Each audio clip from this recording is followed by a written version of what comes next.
Meaning of Kubla Khan. Kubla Khan.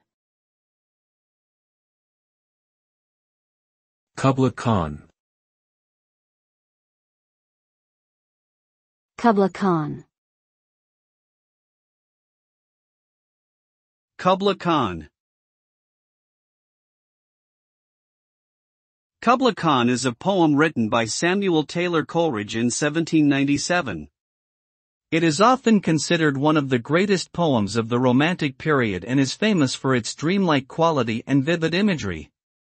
The poem was inspired by a dream that Coleridge had, in which he saw the magnificent palace of Kubla Khan, a 13th-century Mongol emperor.